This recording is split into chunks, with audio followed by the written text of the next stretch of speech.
Rio Speedwagon, Styx, and Journey. So some of them are rock guys. Can you imagine Mark throwing rocks? Well, maybe onions or potatoes. Done healthy cooking events in every state of our country. Over 240 events last year alone. So they stay very, very busy. And I believe it was 15 months ago, he and Brenda got married. So you met Brenda. She was at the registration table when you came in, a wonderful lady. And so we're just delighted to have them with us. And so I'm going to invite you to bow your heads for prayer and a blessing on the food that Mark's going to be cooking for you. And then we will turn the mic over to Mark. Heavenly Father, we thank you for your grace, your love, and the beautiful day that we are experiencing today. We ask for your very special blessing on Mark and help us live healthier than ever. May your blessings reign supreme upon us is our prayer in Jesus' name. Amen. Please give Mark Anthony a warm welcome. Will you please? Amen. Amen. Thank you. How are we doing? Amen. All right, I've got some cooking to do here. So, when was the last time I was here? Was it 2 years ago? Yesterday. That's how far my memory has been lapsing lately. This is my 6th year on the road, so in over 1,000 events. We just hit our 1,000th cooking show, so in every single state in the country. And I've never charged anybody yet. I don't charge people, that attend. I don't charge churches for food cost or traveling expenses or anything. Even airfare, we've never charged anybody, and God's provided every single step of the way. So it's just been amazing. But last time was 2 years ago, and we had an event, a Southwest theme, and I talked about getting off cholesterol. So I'm going to actually just touch base about getting off cholesterol, but then I want to get into some other topics about sugar, oil, and salt, and some of the other things with maybe processed foods and things like that. If we got time, I'll get into chemicals and some other things. But anyway, it's kind of fun being back here in California too. If you see me limping, man, I messed up my ankle. And it still hurts. This was about 2 months ago. And I was on crutches for a good week, and finally I got down to one crutch for about another few weeks, and then I got to where I could actually stand and walk a little bit, and I still have trouble going down steps, and it was that rough. It swelled up like a watermelon, it swelled up like one of the little watermelons in California. Not a big one, but $10 for a little watermelon. That's crazy around here. And so anyway, and I'll tell you what really surprised me was I gained about 15 pounds just because I was not able to walk and exercise. I'm so used to walking and exercising, and I've actually lost most of that weight back already. I've already, because I just readjusted the way I was eating. I had too many calories coming in, but not being active. So that's one of the important things is, when you're not going to be active, you got to lower that calorie intake. And so I've lost most of that weight back already. I did come to the realization, though, I'm never going to get back to my original weight of 9 pounds, 13 ounces. Okay? It's just not going to happen, okay? I can keep working on it, but I don't think it's going to happen. Now, one thing I love about coming to California is you have Ross stores. And we went over to the Ross stores here. I actually got a new pair of shoes on right now, $20. I'm like, yeah. Usually I pay $10 or $12. But I got a good deal. And but thinking of Ross stores, they had a picture, a framed poster in the Ross store. Almost bought the thing. It actually said, "Never trust a skinny chef." And I thought, shouldn't it say never trust a fat chef? I don't know where they get these phrases from. And this is how upside down this world is. I got to get one for our kitchen. I really do, but didn't want to travel with it. Now, I do want to point out something, okay? Excess weight comes from excess sugars, excess fats, and excess calories, okay? That's where you get excess weight. When I'm talking about excess cholesterol, that's where you get the excess clogged arteries and excess killer diseases, okay? There's a big difference between the two. So you don't want to judge people because they're overweight, thinking they're unhealthy and things like that. It's not always the case. Now, overweight does have problems, but the number one problem is the cholesterol, okay? It's by far the number one problem, so you don't want to judge people that way. And if you want to lose a quick 20 pounds, you want to lose a quick 25 pounds, just wear black. I mean, I do things the easy way, or just live in the dark. Nobody will see you. That's a good way to do it too. Yeah. So, yeah, this is how upside down the world is. Now I got to get some things cooking here. Have any of you ever made bulgur wheat? Bulgur wheat is so easy. Now, what bulgur wheat is just cracked and parboiled wheat. So it cooks up a little quicker. And that's all it is. They just crack it and parboil it. There are different sizes of bulgur wheat, but it really doesn't matter which one you get. So we're going to take bulgur wheat and water. Now, all you have to do is know the ratio. And I'm making a lot of it today. 1 part bulgur wheat, 2 1/4 parts of water. So as long as you know that ratio, it'll come out perfect every time. And I'm going to put some parsley in here. Now, you can put salt in there if you want. You can, do some salt if you like. But today, I'm actually going to put in some lemon juice. I'm just going to splash it with a little bit of lemon juice. And that is a salt substitute. Works great on a lot of different things. Just a little lemon, boy, makes things pop into a salty flavor. So that's what we're going to do. Give this a little stir here. And all you have to do with this, keep the lid on it, bring it to a boil, and then set it aside for 1 hour, and it's done. It's that easy to do. And so you're not boiling things and cooking things constantly. So you're not using a lot of fuel to cook your food. And so just like that, bring it to a boil, and then we'll let that rest for an hour, and it's ready. So that's the bulgur wheat. Now over here, I've actually got a bean pot going. So it's just water and beans. And for a bean pot, you can use any type of dry beans you want.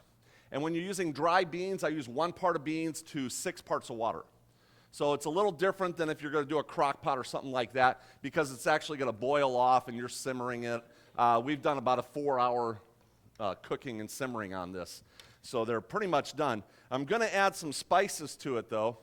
And for a bean pot like this, you can put anything you want in it. Onions and peppers work really good, so that's what I'm putting in here because I'm making a big batch here. And so we're going to put those onions and peppers in there.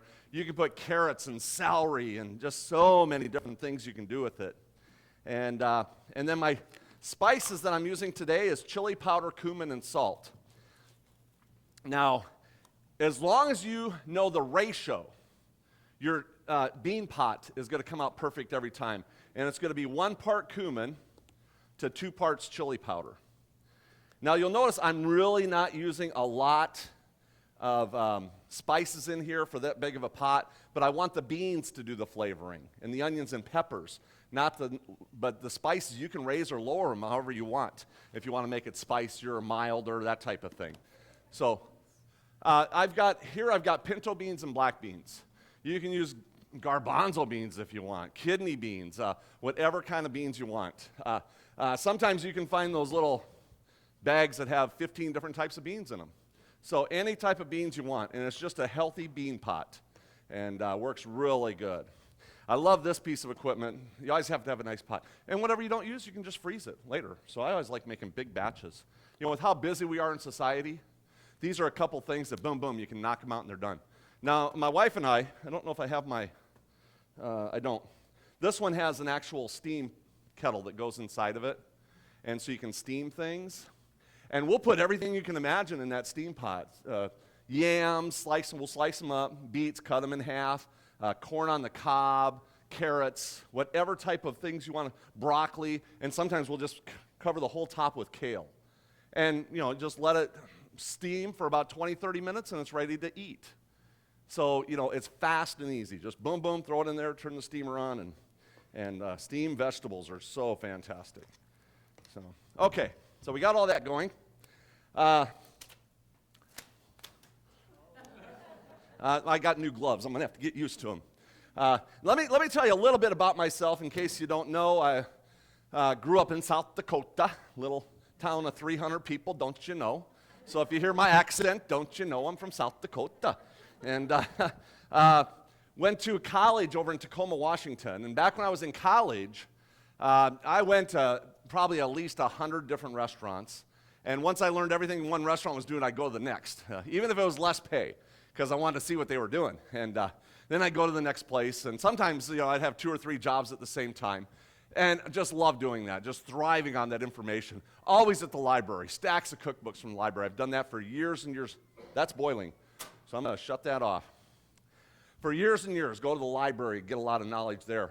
When I went to go check out culinary art schools, I found out I knew more than the instructors did.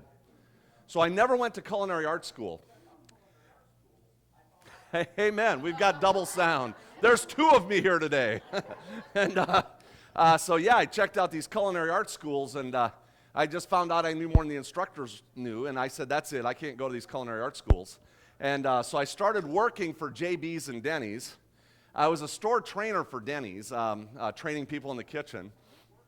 Went to Laughlin, Nevada, got a job as a sous chef, and I really loved doing that because you could have a lot of fun being a sous chef. I was running kitchens and things like that. Went to Las Vegas, Nevada, and now I was with the Astar Corporation, the Tropicana, and ended up getting a job as an executive chef at the age of 24 years old. Youngest executive chef ever in the state of Nevada at 24 years old. And doing big events. I mean, my biggest event was 30,000 people for one event. My biggest series was 1.2 million plates of food in 9 days. This right here would be the size of my dishwashing team. Yeah. And it couldn't even be the busiest shift of the week. You need a lot more people for a busy shift.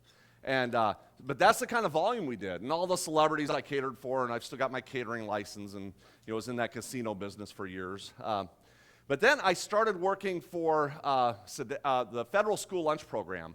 I don't know if any of you know about the Federal School Lunch Program. I had 2 properties, juvenile detention and a school. And with the Federal School Lunch Program, not one single time did we ever get fresh fruits and vegetables. Mostly what we got was bags of eggs and blocks of cheese. Boxes of meats, pre-made stuff, pre-made grilled cheese sandwiches and pre-made cholesterol dog or chili dogs with the cholesterol and cheese and everything. Cheeseburgers, everything loaded with cholesterol. And of course, we're forced to feed that to the kids, and it hasn't changed much over the years. It just hasn't.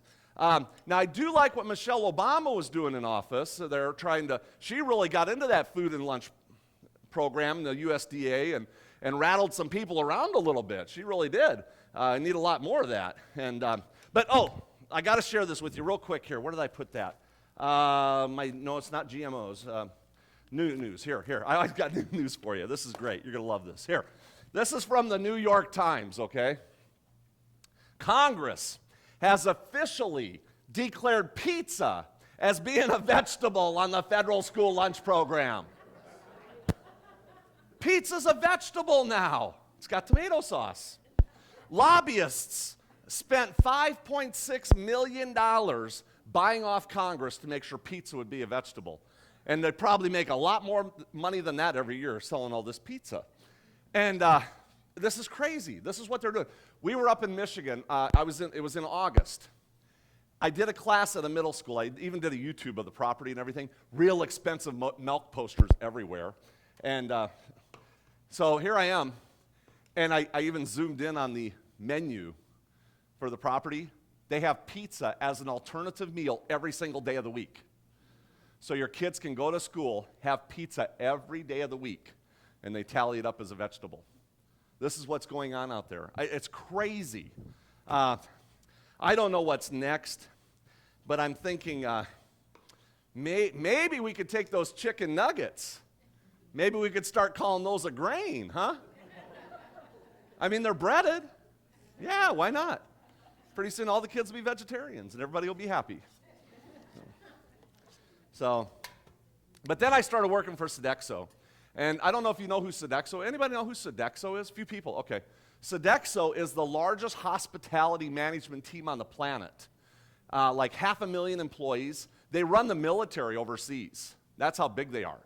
And for Sodexo, I was an executive chef. My job was to open up new hospitals. They'd fly me into town. I'd be there for a couple months, hire the crew, train the managers. Whatever it took to get that hospital open was on my shoulders. Inspections, the computers and the menus and the recipes in every department, the scheduling, retail, doctor's lounges, dietary, whatever it took, grand opening celebrations, things like that. And then I go off to another hospital.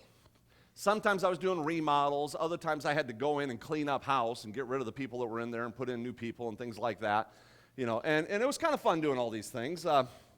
But in between hospitals, I had 2 hospitals in Vegas that they'd park me at, and I'd be there sometimes for a couple months, waiting for the next hospital to open, which was great because I was on Easy Street. I just take care of the doctors and the VIP stuff and really never had to work.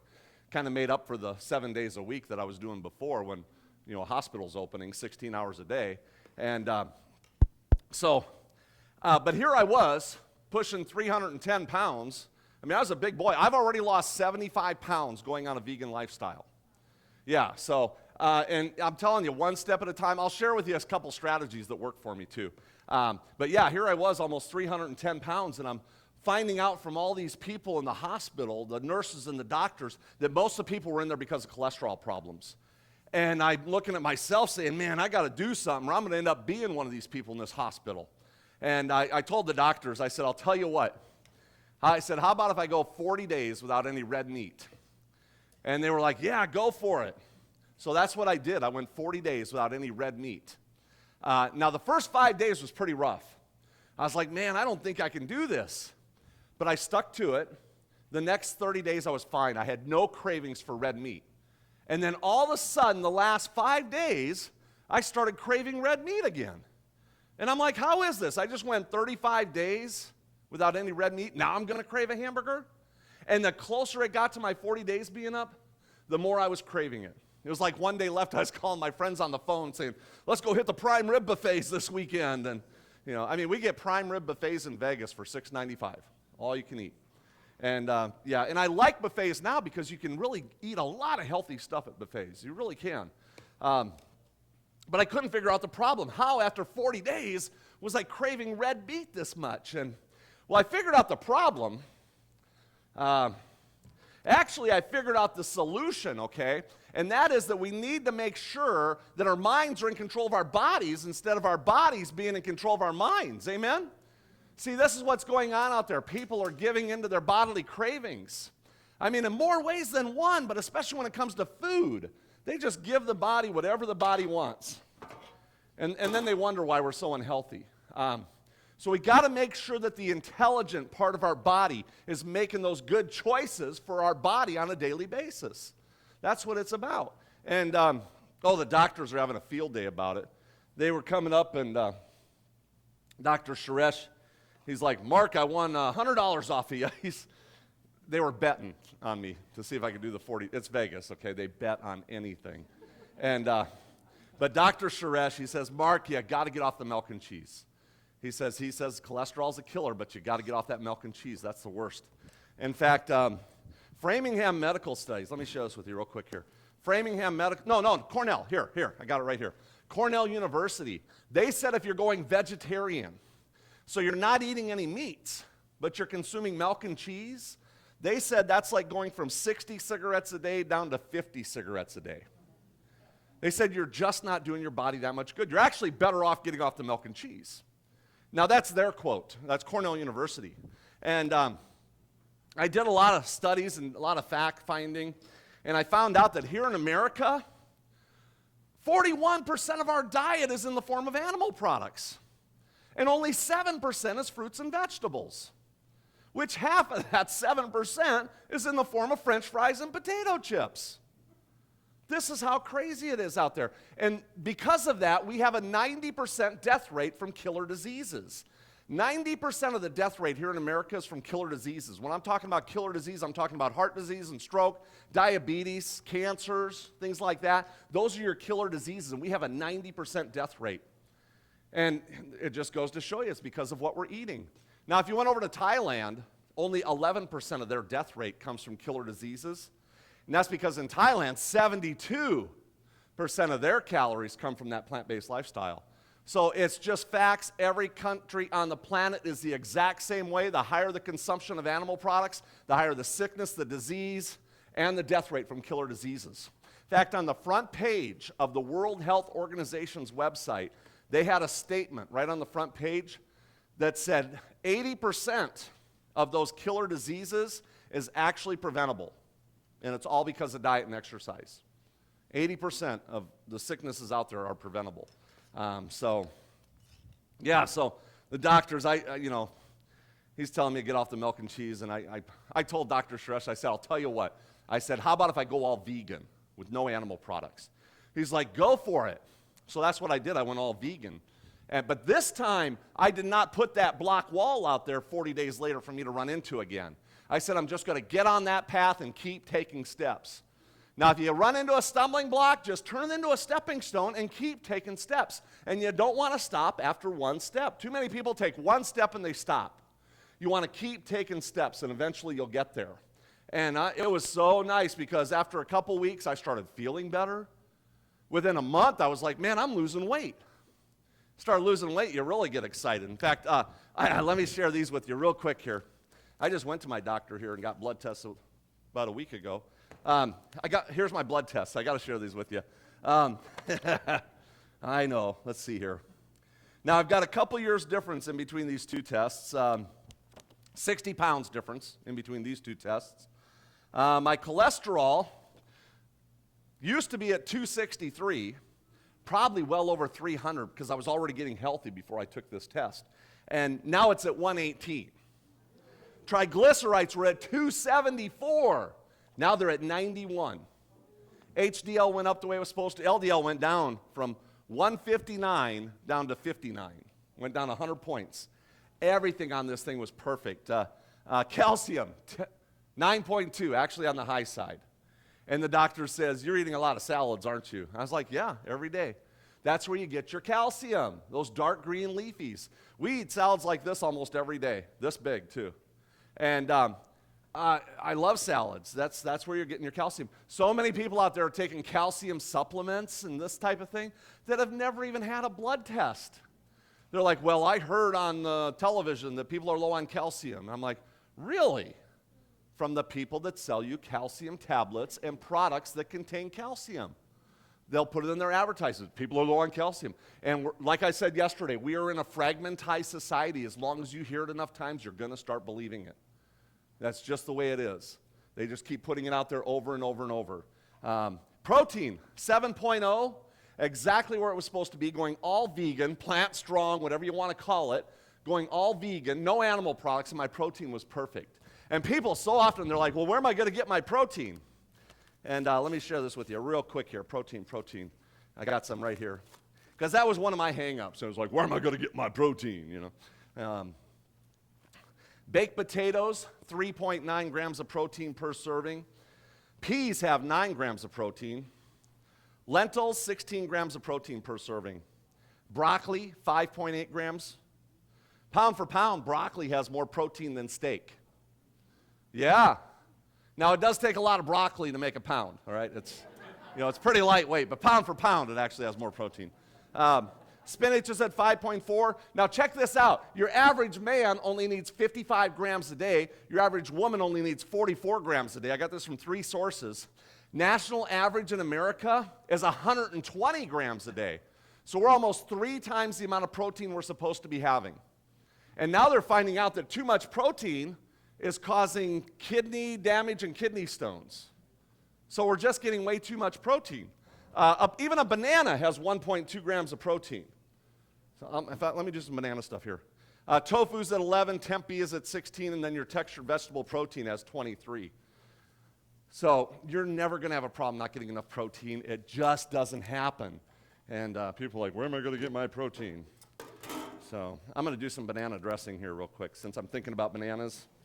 Now, just to let you know, green bananas, it takes more calories to digest a green banana than is in the banana itself. So these help you lose weight. When the banana turns from green to brown, the starch turns to sugar. You end up with more calories in the banana, plus it's easier to digest. So that's kind of the way that works. But fortunately for us, and these are organic too, fortunately for us, my wife likes green bananas and I like brown bananas. So that works out very well. But I always wanted something to do with leftover bananas, so I came up with a recipe. And everybody, when I first started doing this, they're like, "You're crazy." If you've ever seen my television shows, you know I'm pretty crazy sometimes with my recipes. But they always taste fantastic, so we're going to start out with some bananas. And you can use green bananas, brown bananas. I'm just going to use these brown ones because it's a little sweeter, and that's what I'm looking for. And so we got the bananas there. We're going to do, I've got some ingredients right here. I'll share all these with you here. And bananas and mustard, how's that sound? Yeah, I knew you were going to like that. All right, okay, how about bananas and vinegar? Red wine vinegar. Okay, well, if you don't want to use the red wine vinegar, you can actually use lemon juice. And I'll even put some lemon juice in here too. So bananas and lemon juice will work good. Okay, bananas and honey. Now that's definitely got to go well together, right? Just say when. Okay. If you notice my recipes, a lot of the times, I just throw stuff together. I like my recipes to be a little more user-friendly where you don't have to use exact ingredients and it's still going to turn out right. I'm real big about that. But if most of my recipes are exact, so if you do it the exact way, it will turn out perfect. And what else? Oh, here. I'm going to add some cumin to it too. Since I'm a Southwest guy, I'll put some cumin in there. Now that sounds like a crazy, crazy bunch of ingredients, doesn't it? We're going to add some water to it. And I think I'll just add a little bit more, about like that. And then we're going to blend this up.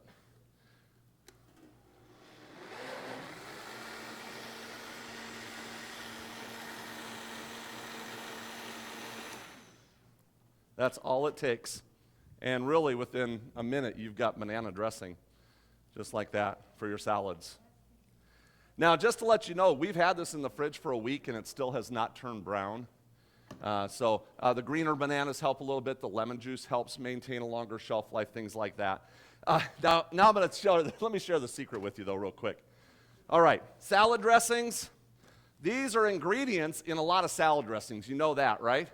You can take any of your water-based salad dressings, add bananas to it, blend it up, and you're going to thicken it up into a saucy type of dressing. You see how that works? Yeah, so you can do this with any type of dressing that you have or you're making. Just add bananas to it, and you're going to have the thicker style. And it just works. That's why I kind of came up with this. But and it does. We've tried it for a lot of different things. Italian dressings, you can thicken them up and have a creamy Italian. Just that easy. So yeah, you'll get a lot of good use out of that. All right, this is boiling. I got to get some. I've got to get some potatoes and carrots in here. We are going to make a cheesy sauce out of potatoes and carrots. That's it. Now I know a lot of you have done cashew cheeses and things like that, but this is a cheesy sauce made with just potatoes and carrots. So let me get these cut up here real quick. And you'll notice I am leaving the skin on. I like having the skin on. And we're going to get the potatoes and carrots here. Now, if you're going to do these carrots, one of the good advices to do is cut this thing in half so that it's not going to be rolling all over the place.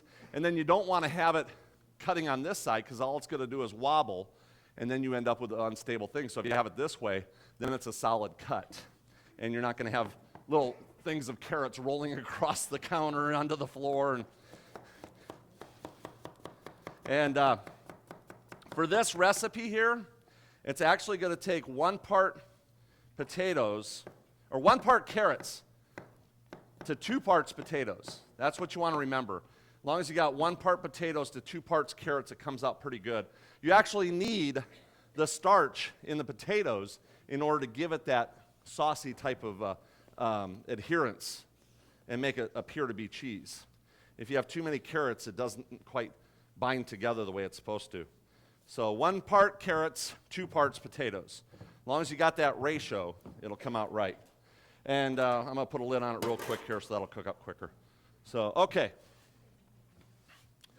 Yeah, so working for Sodexo was always fun. 0 for 2. And this should be getting boiling here pretty soon. Yeah, and So here we go, reversing our thinking. This is what I'm talking about with oh, wait. No. I got to finish my blood test here. I'm going to forget. Well, I'm a little hypoglycemic, and I'm ADHD, and a couple other things I can't even pronounce. So, what, are you pre-diagnosing me already? Yeah, well, okay.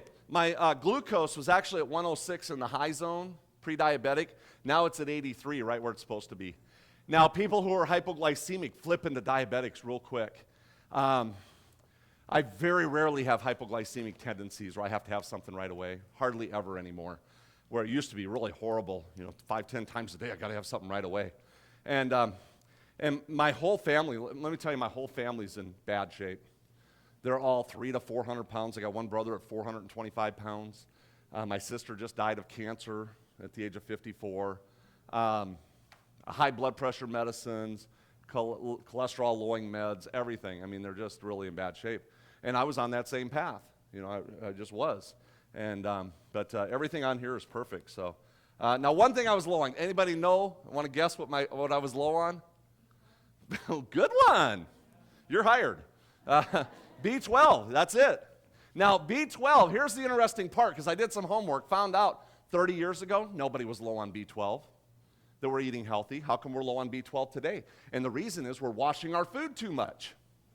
Yeah, and I know you got to wash your food, unless it's organic, right? Then technically, I guess. Anyway, wash your food. I won't even get into that. B12 is a bacteria that grows on rooted plants. So when you're peeling your potatoes and carrots and beets and things like that, you're peeling away B12. And we need that B12. That's why I did not peel these potatoes and carrots. Now, even kids that play in the dirt are healthier than kids who do not play in the dirt, because they're receiving a lot of nutrient enzymes and things like that from that dirt. Now, years ago, we would just take the carrots and potatoes and everything, just throw them in the pot. I was out in the garden. I just rubbed the dirt off those carrots in the garden, just eat them out in the garden. It was just that way. And but now, even the factories, they're washing, they're peeling, they're triple cleaning, all this type of stuff with solvents and who knows what. But that's where you're losing B12. And so I do take a B12 supplement. But I got to share this with you, because I was thinking about this. And I said, you know what? If it's that easy, cows get their B12 from the grass that they eat and the roots and everything. That's where the cows get their B12 and then pass it along to humans. And so I'm looking at this, and I said, if it's that easy for cows to get B12 from the grass that they eat and pass it along to humans, how easy is it for those cows to pass along those dozens of injections that they get every year? Especially when it comes to those milking cows. Most of those milking cows get more estrogen in 1 year than women produce in an entire lifetime. And it's in the milk and the meat and the cheese and everything. So, yeah, that's what you want to do. You want to pay attention to that stuff, and kind of makes you wonder. But anyway, everything on my blood test was perfect. So, all right, so reversing our thinking. Here we go. Let me think of some things that are really going to help you here. Do the opposite of what society does. Okay, in society, they have their smallest meal for breakfast, a bigger lunch, and a bigger dinner. You want to turn that whole system upside down. Have your biggest meal for breakfast, a smaller lunch, and a smaller dinner. And when you do this, it's going to do a couple really important things for you, okay? The first thing it does, you're not going to be hungry all day long. When you eat nothing for breakfast, you're actually starving yourself all day, so you have to have bigger meals and bigger meals to catch up with your body, and you actually eat way more food that way. And here in America, we just eat way too much food. And if you have that biggest meal for breakfast, you're going to eat less throughout the day. Now, that's going to save you a lot of money, for one, because you're eating less. Plus, it's going to save you a lot of calories. So that helps weight control. The other good thing about having your biggest meal for breakfast is you're going to have more energy throughout the day. I mean, I have more energy now than I did when I was back in my 20s. And I'm pushing 50 this year. Now, and that helps maintain weight control when you have more energy, because you're more active, right?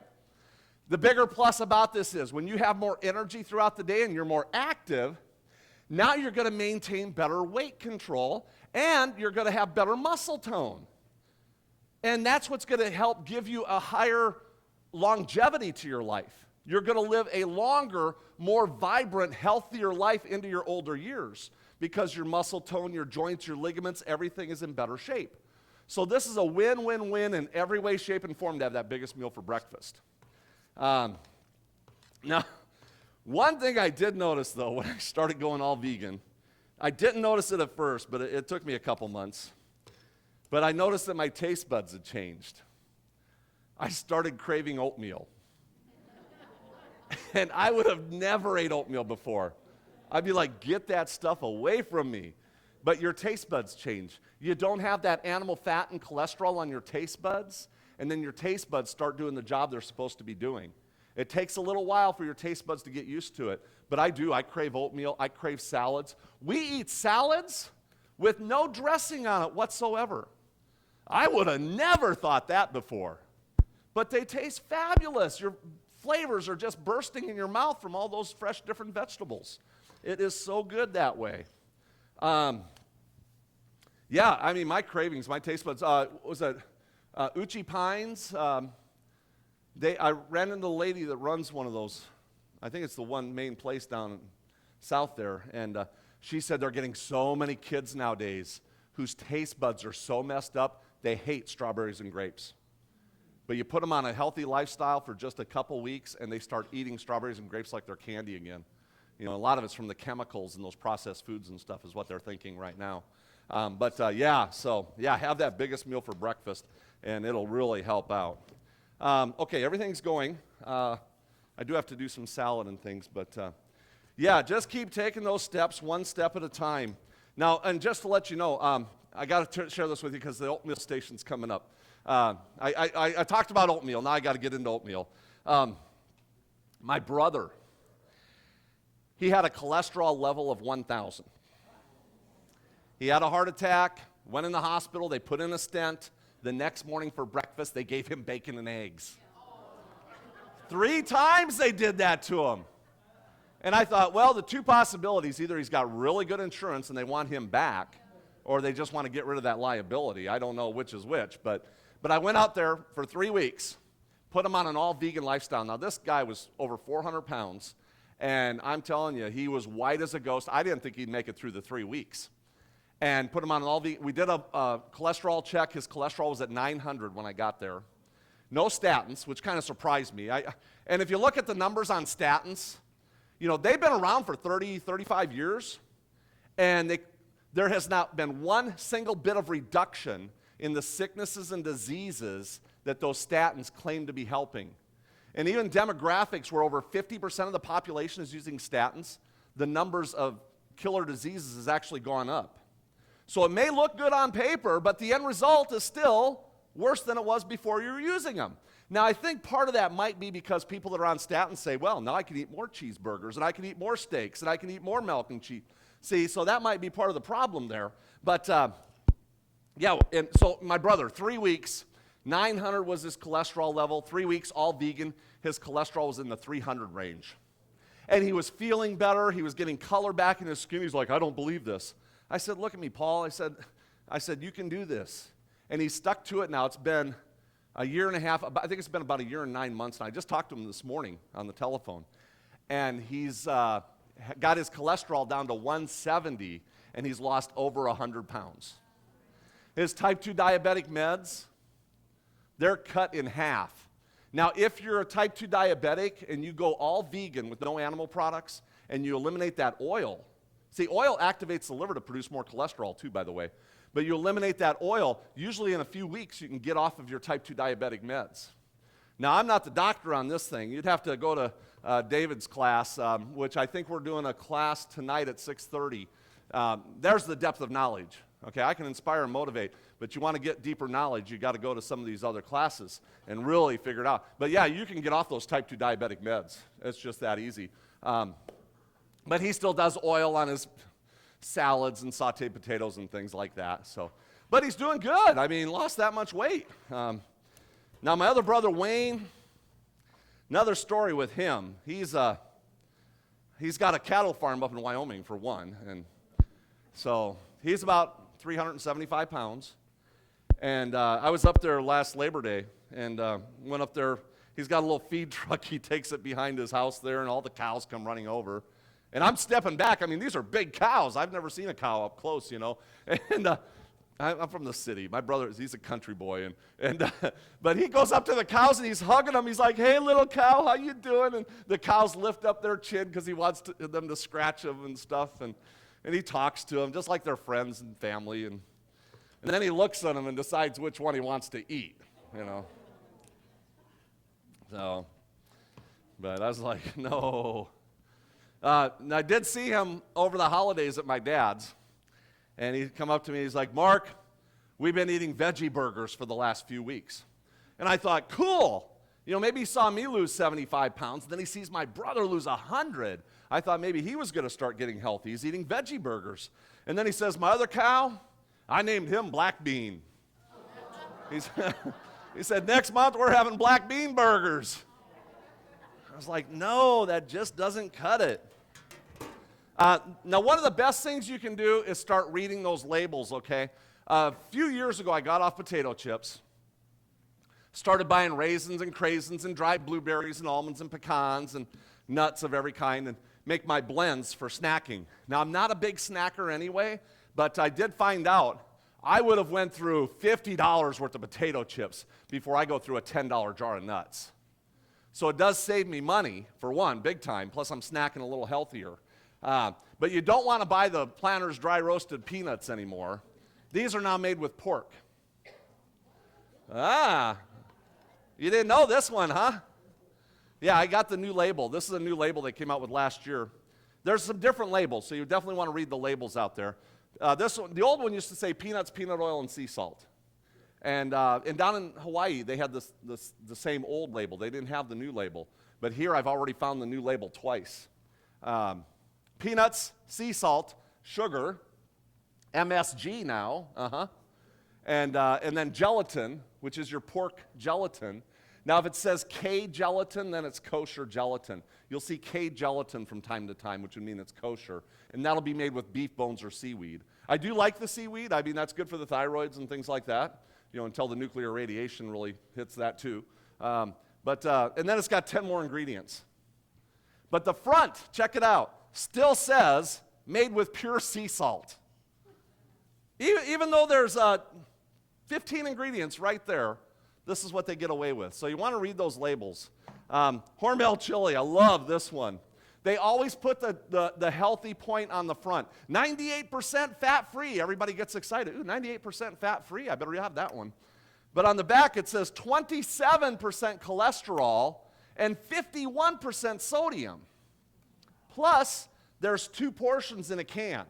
So you always want to look at portion sizes because a lot of times they're manipulating the portion size in order to make the numbers work better on the back.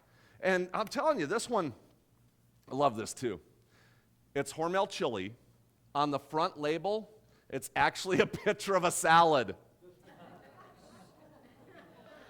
I mean, they're really trying to sell you chili as a healthy item. But that's what they do. Now, Jif with omega-3. People say, let me get the healthy Jif. It's got omega-3. This one, it's actually made with anchovies and sardines. I mean, if you like anchovies with your peanut butter sandwich, you know, it's already in there. So, you know, saves you a step. But the last jar I had actually had anchovies in the bottom, too. It was little pieces. So, but this one's pretty good. Not really, but one other thing I want to share with you, because this is going to help you a lot, is when you're reading labels, you want to look, you have to do a little math now, okay? Calories is 190. Calories from fat is 140. So this is 75% calories from fat. This is 70% calories from fat. That's why they say just have a handful or a tablespoon. You don't want to be eating this stuff all day long. It's a weight gainer for one. You know, plus oil activates the liver to produce more cholesterol. And now we've ran into a few doctors that say your daily consumption of calories from fat should be at 10%. That's it. I've seen them down to 7. I've seen them up to 30. It's a pretty wide range of opinions on what your calories from fat on a daily consumption should be. But the bottom line is if you're eating stuff that's 50, 70, 100% calories from fat like oil. It's a weight gainer, and it is not good for you to do all that. So yeah, you want to kind of reduce that calories from fat as much as you possibly can, and that'll help you a lot. All right, I better taste this just to make sure it's okay. Oh, that's hot. Woo! Nah, it's not. Not too hot. Okay, potatoes and carrots. Ooh, they're almost done. I think they're going to have about 3 or 4 more minutes. That's why I slice them thin and they can cook up a lot quicker. So yeah, you want to look at those calories from fat, and that'll be a big indicator as to how you get healthy. So, okay, sugar, oil, and salt. Let me share this with you real quick here. I'm going to get some lettuce out here real quick. And, of course, I've got everything washed here already, so we're doing pretty good. Sugar, oil, and salt. It's kind of interesting. Sugar. National average used to be 5 pounds per person per year of processed sugar. Now it's 135 pounds per person per year. Is that crazy or what? Now, when you're doing lettuce like this, you want to look at the core to make sure there's no dirt in there. I did rinse it and go through, but sometimes you'll end up with dirt in there. And with these heavy rains, within the next few weeks or a month or so, you're going to get some dirty lettuce, okay? So, but this is pretty good. And I do like to get the organic too. Yeah, sugar, that's 135 pounds per person per year. That's crazy. And sugar has no nutritional value whatsoever, robs the body of chromium, calcium, magnesium, calcium, yeah. And then you wonder why you're low on calcium when you're eating 135 pounds of sugar. It's just robbing the calcium right out of your body. And so, yeah, you definitely want to get off. And the interesting part, and I don't always share this, but I'll share it with you today since I'm thinking about it real quick here. I've got the USDA Farm Bureau Forum report here. The federal government pays for every pound of sugar that goes on the market. Now, if you produce sugar cane, they will pay you 18 cents for every pound that goes on the market. If you produce beet sugar, you get paid 22.9 cents for every pound that goes on the market. They pay for there's no nutritional value in sugar, yet they're paying for it to be out on the market. And I kind of look at this like, I'm not a rocket scientist or anything, but I guarantee you, if you quit paying for sugar to be on the market, sugar's going to become more expensive, prices go up, people eat less, and then we have a healthier nation. It doesn't take a lot of thinking to figure this one out. And but that's what's going on out there. Oil, same situation. I don't know about pricing, but oil, national average consumption of oil is 10 pounds per person per month. That's how much, and that's just olive oil and vegetable oil. That's not counting margarines and butters and things like that. Just olive oil and vegetable oil, 10 pounds per person per month. That is crazy. And they think, well, I use olive oil. It's healthy. It's good for you. Most of that olive oil, they claim it has all these antioxidant values. You know about that, right? Well, that's when you consume that oil within 1 year of harvest date. Now, they get that in Europe for that first year, and then they put an expiration date on it after it's already expired and send it over to America.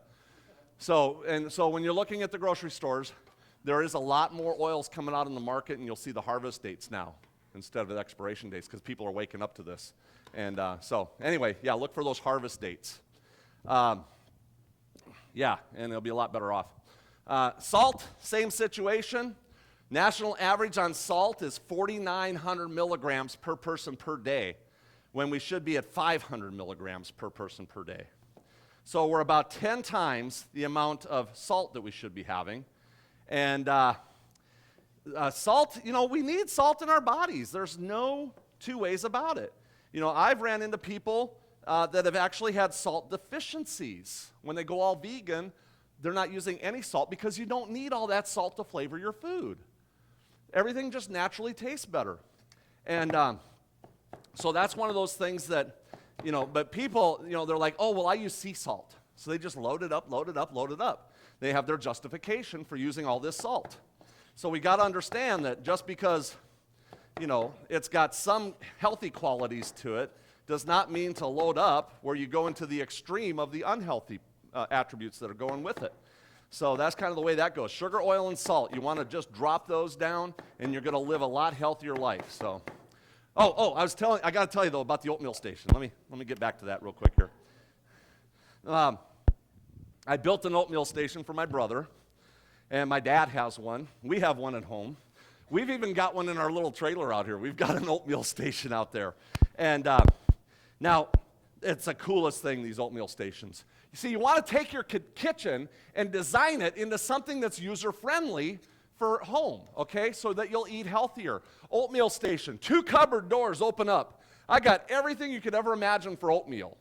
Steel cut oats, regular oats, quick oats, grits, cream of wheat. I've got hard red winter wheat and brown rice because I'll use those for crock potting overnight. And then on the next shelf, I've got those Tupperwares, kind of like this, but the smaller ones. And I've got raisins and craisins and dried blueberries, and then I've got almonds and pecans and walnuts and hemp powder, ground flaxseed, wheat germ, coconut flakes. I got a whole bunch of fun stuff there. And then on the bottom shelf, I've got these spice jars like this size. And I've got cinnamon, allspice, nutmeg, apple pie spice, pumpkin pie spice. Have all these fun flavors in there because they'll love it. And then I've got honey, maple syrup, and I've got some stevia, which stevia is my favorite. Have you ever had stevia? By the way, stevia is the only sweetener that's not approved by the Food and Drug Administration. Yeah, so it's probably the only one you should be having. It's probably pretty much the way it goes. Yeah. So yeah, you want to take a look at those things. But yeah, you got a nice oatmeal station. And when you want to make oatmeal, here's the fastest, easiest way to make oatmeal. Teach your kids how to do this. Take your bowl, fill it about 2/3 full of oatmeal. You can use regular oats or quick oats. I usually do half and half. And then you add all your toppings in there that you want, and your spices and everything, and your sweetener. And then just take boiling hot water and fill it up to the top with boiling hot water. Give it a stir. Come back 5 minutes later, it's ready to eat. Put apples, bananas, whatever you want in there. And so there's no cooking, making messes on the stove with the pots. There's no microwave messes. The kids can do it. We got one of those boiling pots. You can boil water in like 1 minute flat. Yeah. And it works. And so you've got a healthier alternative there. We've got our refrigerator set up so cool, and it's a full-blown salad bar. I did this for my dad too. He loves it. Now my dad, I've got a Tupperware down there full of lettuce, and he's got enough salad for 3 or 4 days. He chops it up. He'll have whole heads in there that are already washed and cleaned. Down below, he's got all his backup. Now, when you bring your groceries home, wash everything immediately, and then put it in your refrigerator. Why are you going to put dirty food in your clean refrigerator? And your mind is going to be saying, I don't want to go in there and have to wash that food in order to eat it. So if you already have it washed, your mind is saying, hey, it's ready to eat. Now it's really fast food. It's a lot faster to just grab a carrot or an apple or whatever you're going to eat than it is to go down, spend a half hour going to some place and getting fast food and coming home and stuff like that. Now my dad, I gave him a couple of, I gave him one sheet pan like this with a bunch of Tupperwares on there. And he puts his cut, clean, prepared radishes and carrots in water and celery. Put your carrots and celery in water. And he'll have, he had tomatoes in one, cucumbers. He loves the sliced cucumbers.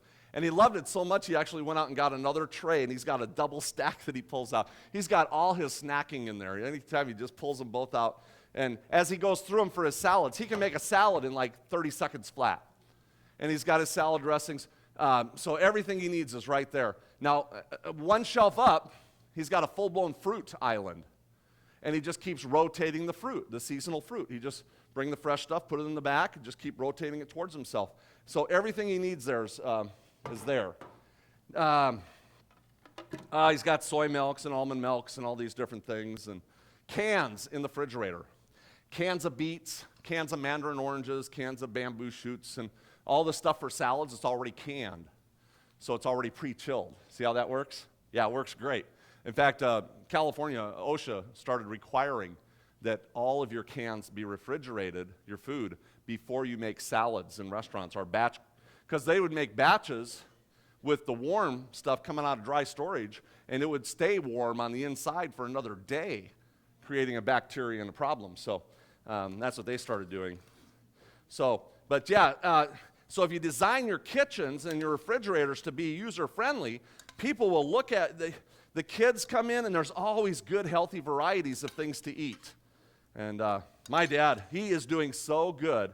He's got a little weight center. He's got a swimming pool where he's at, a little community with a whole bunch of homes and little homes. And but he was over at the health club, and he's working out on the weights. And I'm looking down at that bench press, and I said, "Calm down, Dad." I said, "You're still 88 years old." He looks at me and says, "I'm 89." I'll tell you, he's doing fantastic. He's riding his bike every day. I'm going to put a little bit of this juice in here, too. So we're going to make this cheesy sauce right now with potatoes and carrots. And I think I'm going to get the last of this here. Potatoes and carrots. Now, I've got a couple ingredients here for you. And and you'll notice, too, that I'm not really measuring anything. I'm just eyeing it. Because once you know what you're doing, you won't ever need to measure this one. All I've got is onion powder and garlic powder here. And you can use fresh onions and garlic, but you really got to blend it up beforehand. Otherwise, you're going to have all these pieces in there. Now, chicken-style seasoning, there's Bragg's or Bill's Best. There's different things like that. There's a paste one called Better Than Bouillon. Any of them work. But the price is right. It's like $7 for a jar like this. And then I've got the nutritional yeast flakes. So those are my main ingredients right there.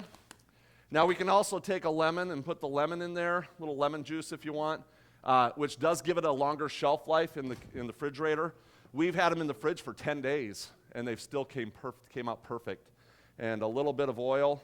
Now you don't have to use the oil if you don't want to, but it does give it a little glistening effect that you'll like. So, but yeah, and it's not a lot of oil at all anyway. So, okay, we're going to get this thing going and blend it for about a minute.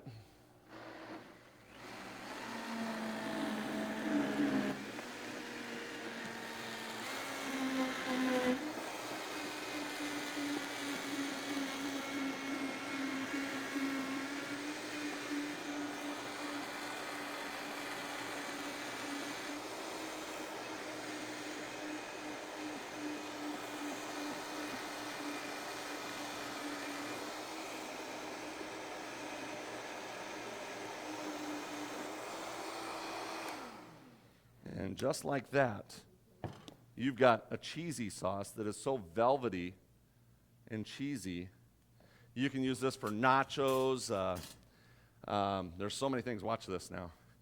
It's just a velvety, cheesy sauce. This does not separate. Now, when you refrigerate it, it's going to thicken up a little bit. It's going to turn thick. And you could actually, if you put agar flakes in that, you can refrigerate it and it'll turn into a hard cheese. So you can slice it and use it for crackers, cheese and crackers. In fact, don't get the agar flakes. Go to the Asian stores and pick up the agar powder. It's a fraction of the price and does the exact same thing. But this cheese sauce, look at how velvety it is. You will see some specks in this. You're going to see little specks everywhere. That's because I did not peel the potatoes and the carrots. But if you see my pictures all over the internet with my thumb in the picture, it's real velvety and just looks exactly like that cheddar cheese because I peeled the potatoes and the carrots. So that's the picture you'll see. But I like the nutrients, so we keep that in here. Now, let's say you want to make macaroni and cheese. You take this. You have to have your macaroni well cooked, okay? You can't half cook your macaroni and try to make it work because it'll just suck the moisture out of this cheese. As long as your macaroni's fully cooked, you can mix this in with the macaroni and cheese and you're done. If you want to toast it, like in the oven, if you're going to do an oven bake, you can put a little breadcrumbs on the top, but make it a thinner layer. Don't make it a thick layer of macaroni and cheese, just a thinner layer, and then cook it quicker. So you're spending less time in the oven, and that'll work a lot better. Let's say you want to make potato cheese soup. You just drop that right into the soup. Potato soup, you put this in there, you got potato cheese. Broccoli soup, you put this in there, you got broccoli cheese, that fast. And I'm telling you, it works for everything. It is really, really good. So, okay. Yeah, one of the problems we got, though, is in society, we are just in this upside-down world. Everybody's just doing the craziest stuff, and this fragmentized society, they just keep putting stuff out there, and eventually people start believing it. Now, the soup right here, and by the way, this one you'll understand. You got to take this home with you. The greater the lie is presented, the more absurd the truth is going to sound. Are you getting this? It's kind of the way it works. They can put stuff out there and people just start believing it. I mean, look at what they're doing with coconut oil. And, coconut oil has some benefits, but it does not cure 200 diseases like they say all over the internet. Okay, it just doesn't. They did the same thing with aloe vera when that came out. And, they just, those marketers are good. They know what they're doing. Now, anyway, I've got this soup here. You're going to see it's still a little watery, but I'm going to blend it up here a little bit. And you can use one of those potato mashers, but since they invented electricity, I've got something a little better. And if you wanted to take some of this soup and actually put it in a blender and blend it up, you could do that too. And what you're doing is you're actually chopping up some of those peppers and onions, and you're actually infusing flavor right into your soup. You can do this with any soup you ever make. Just take even like 20% of your soup, put it in a blender and blend it up, and then put it right back in the soup, and it will blast so much flavor into your soups, it'll blow you away. You can do that with any soup. Just take a little percentage, blend it up, and it'll give you that wow factor. And but that's all I'm doing is just incorporating that flavor to really get inside of everything. And plus it's a thickening agent. You're thickening it up this way because it is beans. Now, a lot of times if you want to thicken your bean soups or your split pea soups, you can just add a little bit of dry mashed potato mix, which most of the dry mashed potatoes, the ones you should have, is 100% pure mashed potatoes. It doesn't have all those chemicals and ingredients and things like that in it. So, but just like that, and it's already thickened up, and so that'll work. Boom, just like that. Oh, I got to cut a watermelon too. I forgot. I got to cut a watermelon here. There's a good book you want to read, a really good book you want to read. I put it on the back of the flyer there. It's called The End of Overeating by David Kessler. Now, David Kessler was the head of the Food and Drug Administration, and he found out that the manufacturers of food actually hire scientists to find out how to make their food as addictive as possible. Whatever it takes to make that food addictive, that's what they're going to do. That's why they're changing all these labels. You ever start eating this and you don't know why you can't stop? You take a bag and you close it up, and 30 seconds later, you're opening that bag back up to get another handful because it's specifically designed to be addictive. And this guy's a genius, double doctorate, David Kessler. And so he's busting all these people for doing illegal stuff. And he also found out that all the fast food restaurants hire scientists to make their food addictive. And even restaurants like TGI Fridays and Chili's, and I'm just quoting the book, that they actually hire scientists to work along with the chefs to find out how to make their food as addictive as possible. Whatever chemicals it takes, we need that food addictive. And they also found out that you can have an exact combination of sugar, oil, and salt. And if you have that exact combination, and with chemicals the way they do it, they can make that food so addictive, it will actually trigger your endorphins to desire that product, even if all you do is see a picture of that food a month later.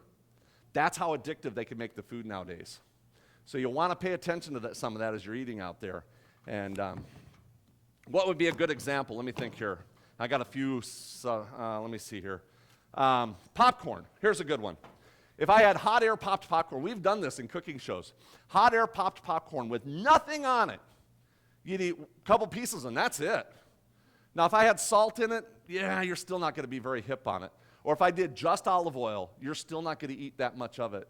But if I did salt and oil, or if I did that salted butter, oh man, you'd be picking every little half kernel you could out of there. You'd be like, wiping the, that's how addictive it is. And that caramel corn, oh man, you'd be down at the store at midnight to grab another bag.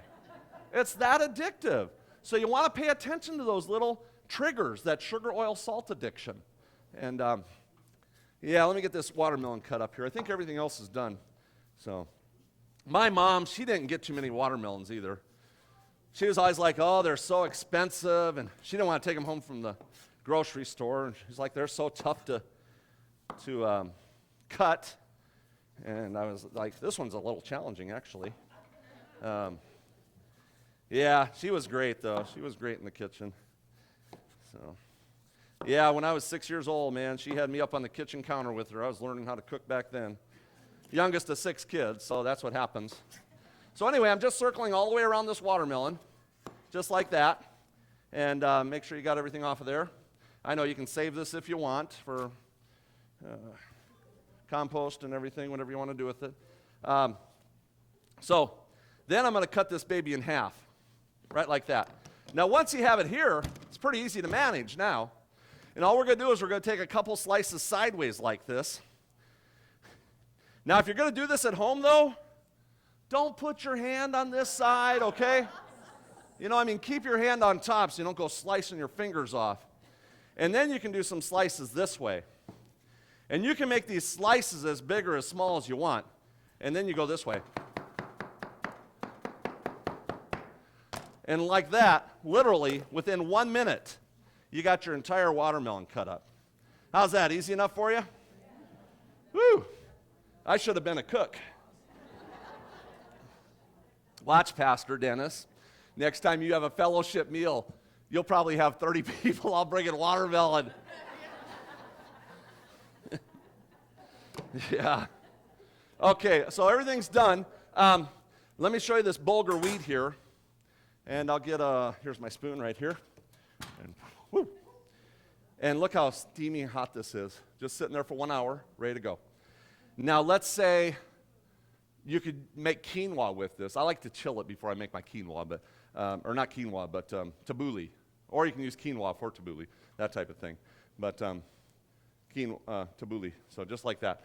And now if you're a celiac, you don't want to eat this stuff, okay? If you're allergic to gluten, you want to stay away from that. But if you're not a celiac, don't go taking yourself off of wheat, okay? Out of every 200 people that are going gluten-free, only one is a celiac. And they're finding out that other people that are going gluten-free are actually causing harm to their bodies. So, and 70% of people that go gluten-free actually end up with weight gain. So this is the kind of thing, but see, society knows. They see gluten-free everywhere. They've got it on kids' cereals. They've got it on baby food now. Oh yeah, baby food, gluten-free?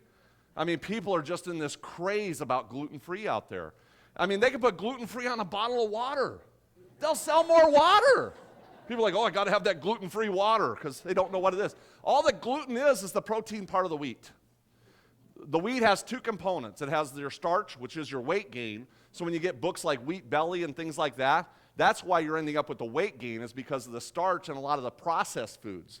It's not because of the gluten. The gluten is just the protein part of the wheat. It's the healthiest part of the wheat.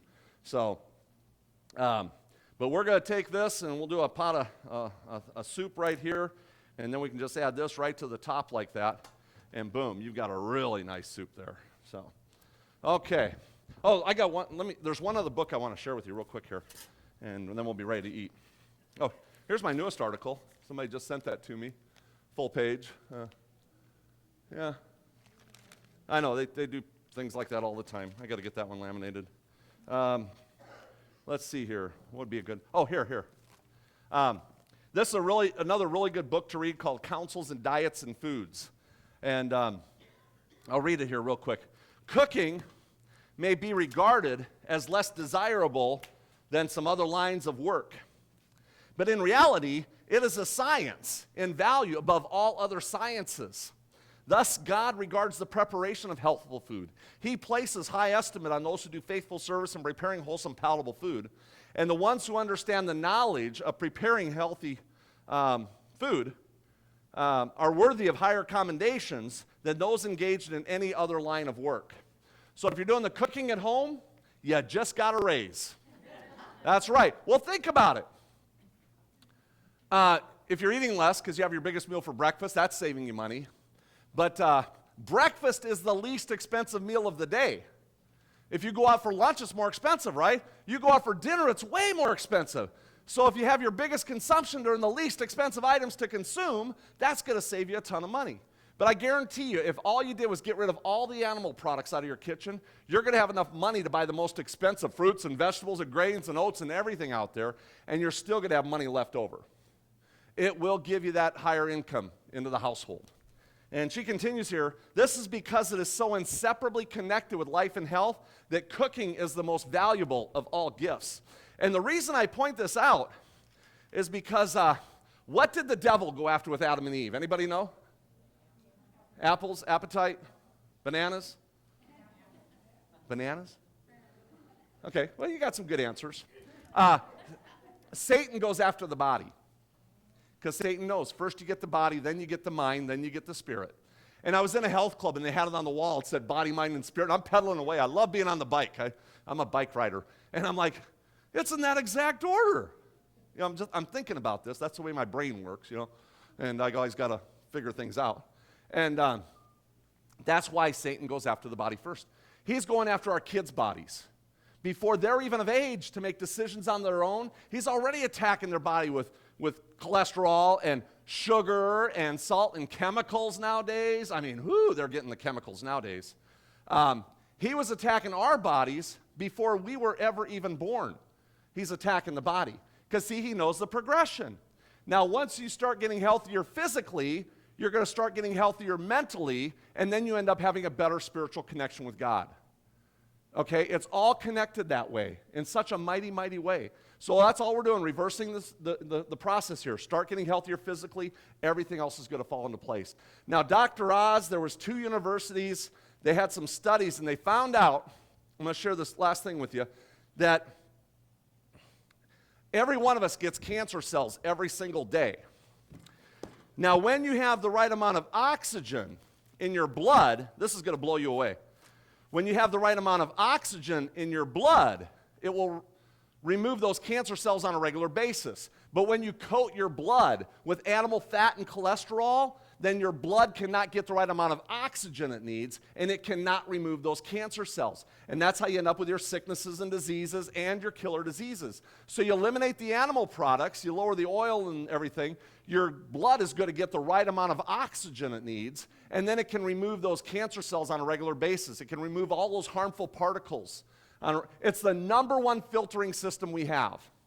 And I'm telling you, we are getting so bombarded by chemicals in the air, the water, everywhere. And the best defense we have is to make sure that our filtering system, all our internal organs start functioning right. That's just the way it works. And they found out that not only when you get that animal fat and cholesterol off of all your blood cells, you get it off of all your brain cells. And when people go vegan, plant strong, whatever you want to call it, they actually end up with higher brain activity. Now, that's their quote. My quote, it just makes you smarter. You know, and I think we need to start making better decisions. You know, we need to make better decisions about the food we're eating, about the food we're bringing into our homes. We need to make better decisions before it even gets home from the grocery store. And then that'll help you make better decisions. And then it domino effects right into your relationship with God. It's all connected in such a mighty way.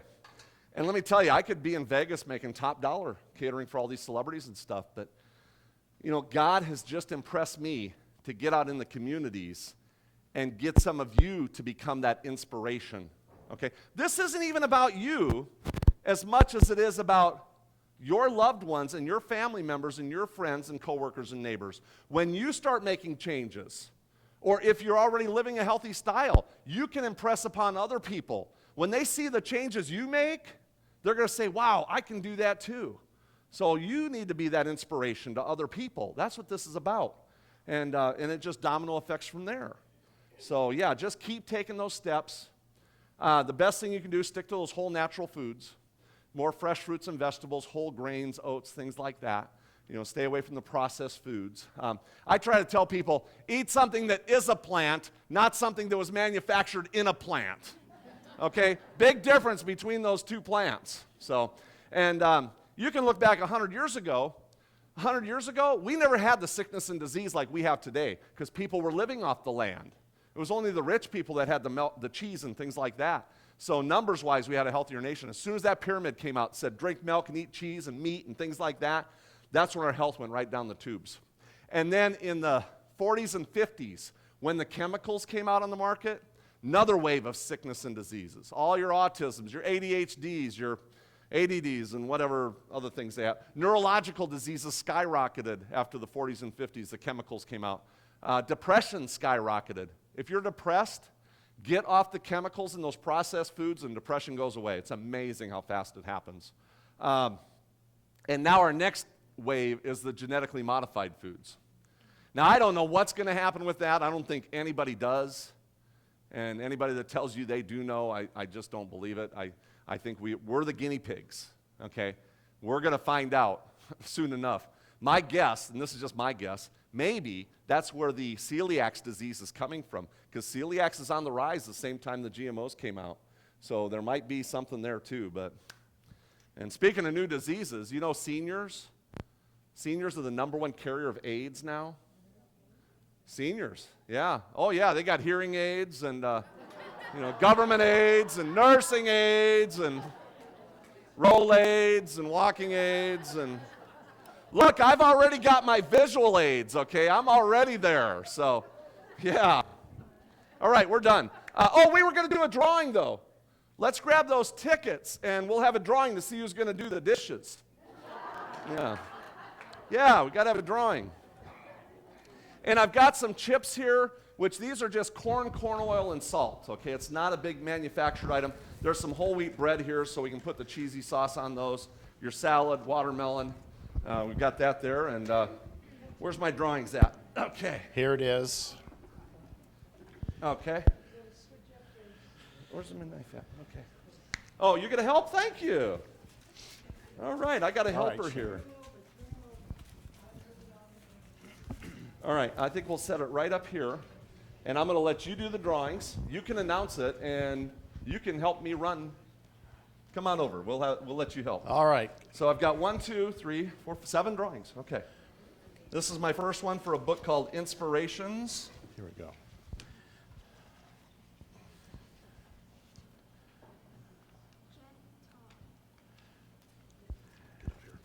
Ten Tom.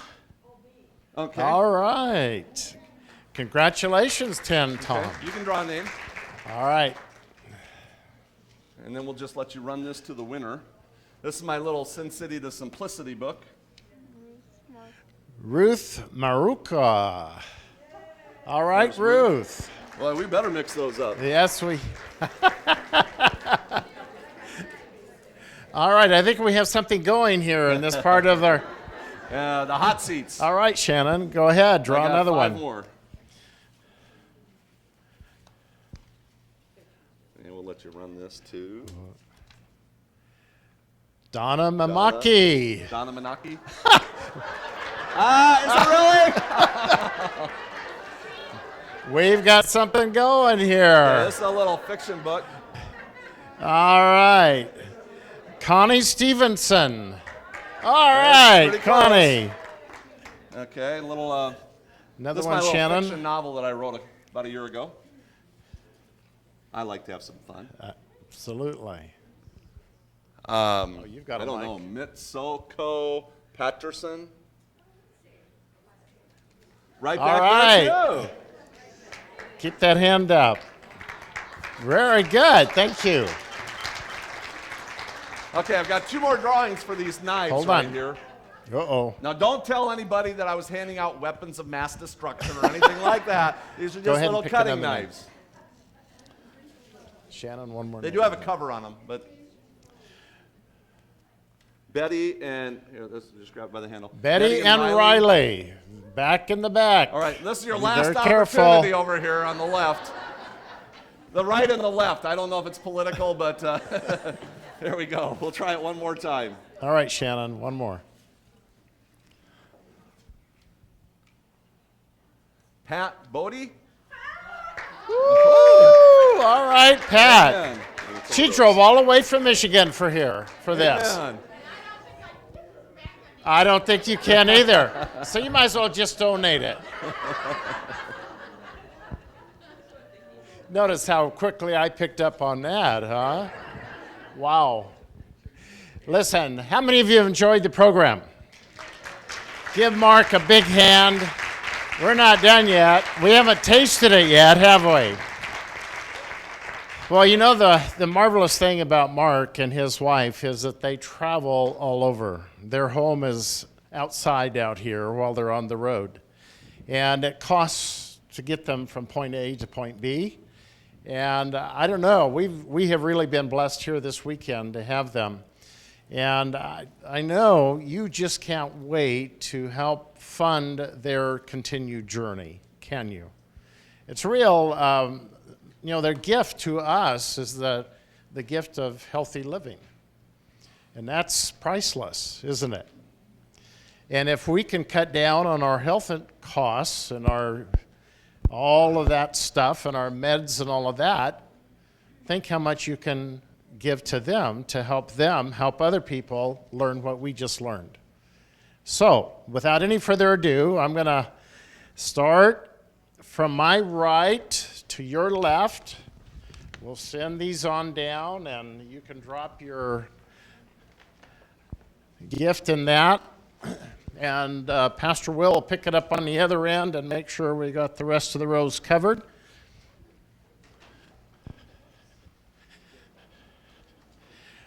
Dr. Dave, come on up.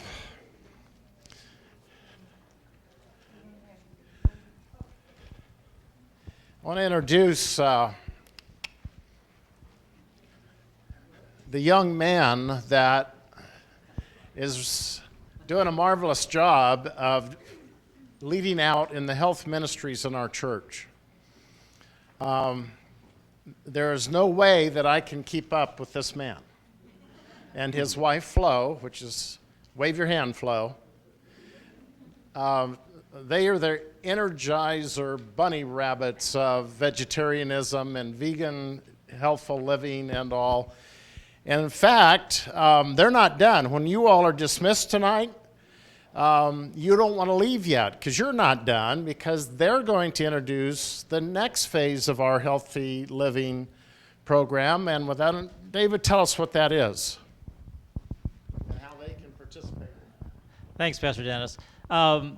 We are going to be starting what's called the CHIP program. CHIP stands for Complete Health Improvement Program. It's a 30-day lifestyle modification program, community-based, community-centered, so you don't have to go to Uchee Pines, and you don't have to go to Weimar, you don't have to go to True North, you don't have to go to Dr. McDougall's live-in program for 10 days, and then come back and then you're on your own. This is a community-based program where you go through it 3 times a week for 4 weeks, then once a week for 4 weeks, and then every other week for another 4 weeks. It's really an 18-session program, but the real concentrated part is that first 4 weeks. And we just encourage you, if you're interested in this program, to come to the information session. We have the information session tonight at 6:30 after things are finished around here. And it'll be meeting over across the courtyard, actually to your left as you go into the courtyard. So we'll be there at 6:30. If you can't stay, you've been here a while, if you can't stay that, we will be doing another session again here at 6:30 on Tuesday night.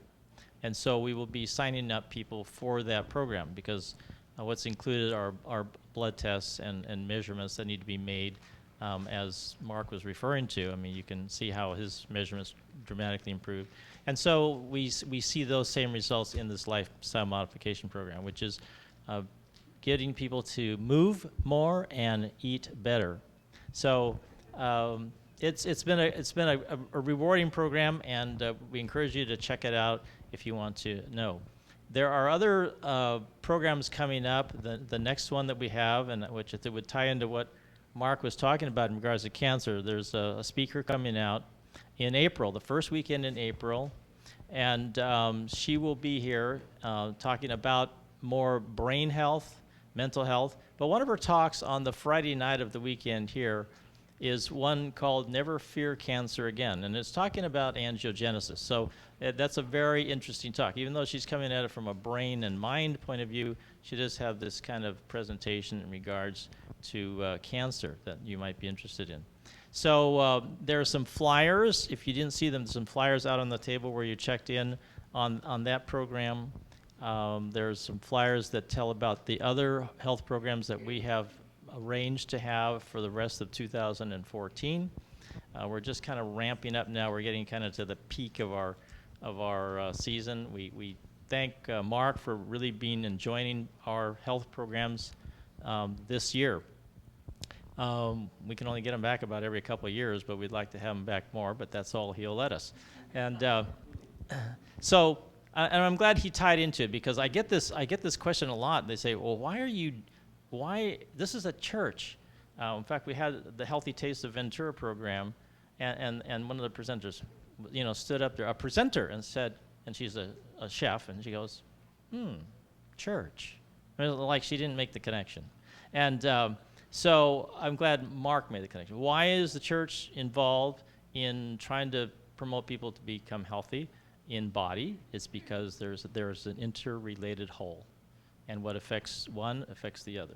So in order to get your spiritual health in top form, you need physical health to be in top form, and your mental health to be in top form. Then your spiritual health will also be in top form.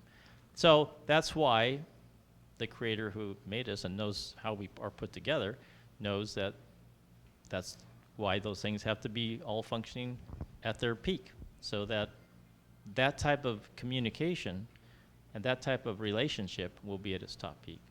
So anyway, we encourage you to check it out, and we're glad you were here today. And if you have any questions, I'm sure Mark will answer some. I'm happy to answer some in regards to some of the things that he talked about today, but he was right on.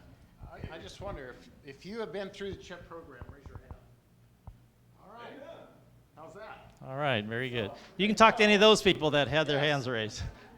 So, Yeah, and I've been all around the country and looking at different programs, and the CHIP program is probably the best one that I've seen anywhere. The one thing that CHIP does is they have a higher success rate per entry than probably any other program out there. So people that go in the program come out successful, and that's the biggest thing, So you're investing in the rest of your life with one little fragment of your life, spending a few weeks, transforming so you have a better life for the rest of your life. And I could talk up here and just inspire you to death, but what you need is the pros that really know what they're doing on the rest of it. And we've got to think of this as a journey and a pathway. And what we need to do is we need to train ourselves. Okay. Actually, what we need to do, we need to retrain ourselves, because we were not trained right the first time. And once you get your bodies retrained into the way you should have been eating all along, then you can look back like I do. I can't believe I used to eat the way I used to eat. And you just got to take those steps, and eventually you'll get there. But that's the way it works, Let's see, my wife, Brenda, she's out there. She's got a book table set up, and all the books are priced $5 cheaper than they would be on my website, so you can save some money today. We're going to have a buffet line on this wall over here. We'll actually take the first row and start a buffet line here, and you can just go through and help yourself. We've got tons of food, so we're not going to run out. Tables outside, tables in the back. But I think I'll have a prayer over the meal, and then we can start serving. Amen. Father God, Lord, we thank you so much for bringing us all together, and what a blessing it is to be in your presence. And we just ask blessings over this food today, that you will nourish our bodies and strengthen us, and not just physically, Lord. We want to be strengthened mentally so we can be spiritually closer to you, because that's what we're here for, is to know and love you better. So we just pray so many thanks in Jesus' name. Amen. amen. So we'll get some music playing. We'll get the line started over here, and we'll be ready to serve in about 3 minutes.